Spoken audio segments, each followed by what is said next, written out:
the multitudes of Islam.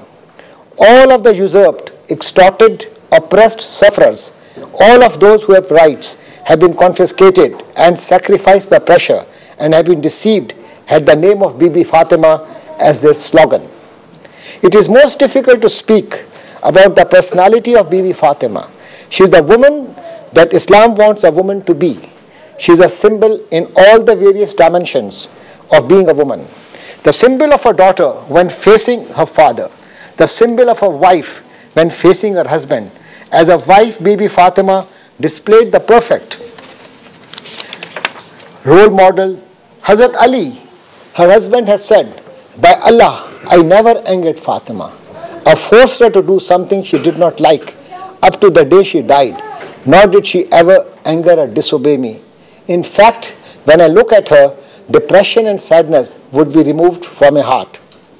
The symbol of a mother, when facing her children were victims of historical oppression and sorrowful incidents.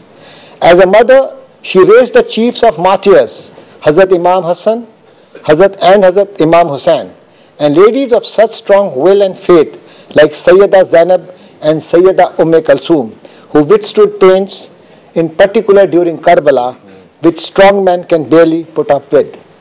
The symbol of a responsible fighting woman when facing her time and the fate of her society.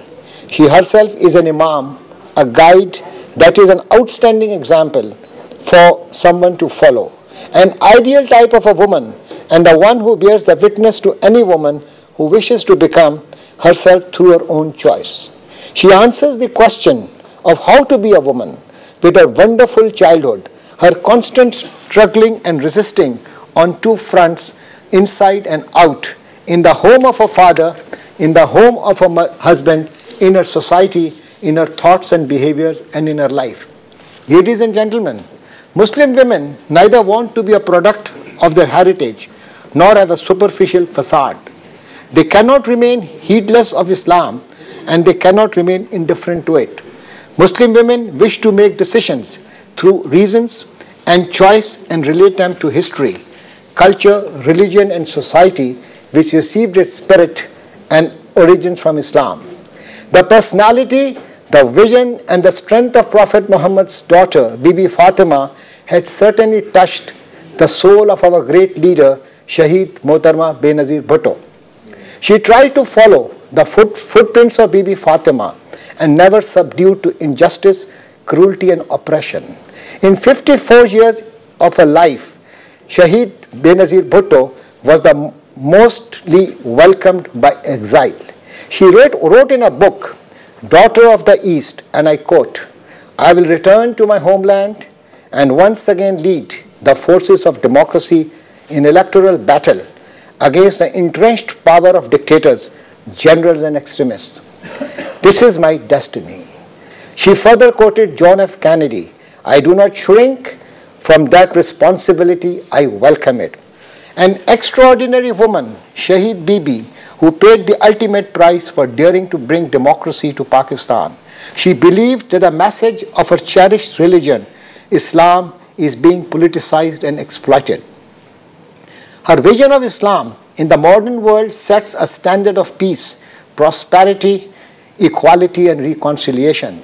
A courageous woman, tragically killed, truly believed in the sanctity of Islam and interfaith harmony, and found it obligatory on her part to contrast the true Islam, the religion of tolerance and pluralism. She wrote in the same book, and I quote, "I know I am the symbol of what the so-called jihadists, Taliban and Al-Qaeda most fear.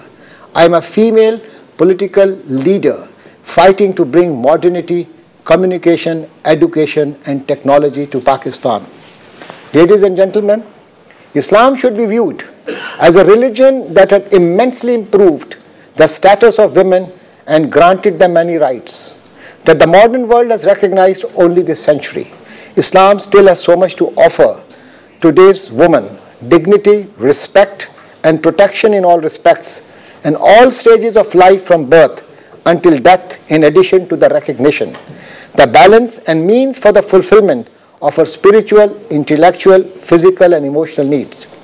Muslim women are confident when Islam is secure. They are unsure and insecure when it is on the defensive.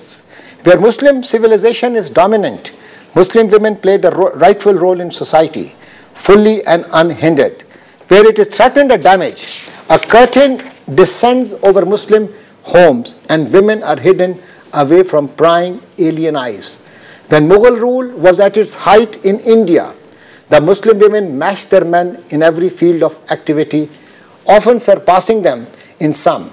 In spite of their high profile, they did not draw the criticism of the orthodox for their behavior. That is, they played a full part in life and yet played it within the bounds prescribed by Islam. I quote the views of Shaheed Mohtarma Benazir Bhutto about working women. If the Prophet's wife could work outside the home, all Muslim women should be free to work. Mohtarma Benazir Bhutto presents an image of modern Islam that defies the negative caricatures often seen in the West. Islam is not the only religion experiencing resurgence.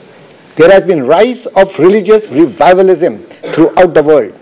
This has often taken new expressions, sometimes aggressive ones, whether evangelical Christianity in the United States or Hinduism in India. This phenomena of revivalism is peculiar to our age. Islam should not be viewed as a rival tradition to Judaism or Christianity. It has to be regarded as the consummation, completion and perfection of the divine messages that had been revealed before it. I urge the Western world, and especially its media, to look at Islam objectively, even with some empathy, and not respond to events in Muslim areas with constant aggression and hostility. Terrorism and sectarianism are against the teachings of Islam. It is our joint responsibility to fight the dark forces. No religion preaches hatred and discrimination. Religion, politics, and culture should not be mixed with one another, as it results in extremism in society. We should avoid exploiting religion for vested interests. Followers of all religions should work together to eliminate the scourge of terrorism, extremism, and sectarian violence. Since the world has squeezed into a global village, therefore interfaith harmony is essential for its peace. Ladies and gentlemen, we live in a pluralist society that is politically, radically, and religiously, and will remain so. In order to enjoy the right to live and let others live too in a peaceful world, we need to commemorate the slogan of endurance, forbearance, righteousness,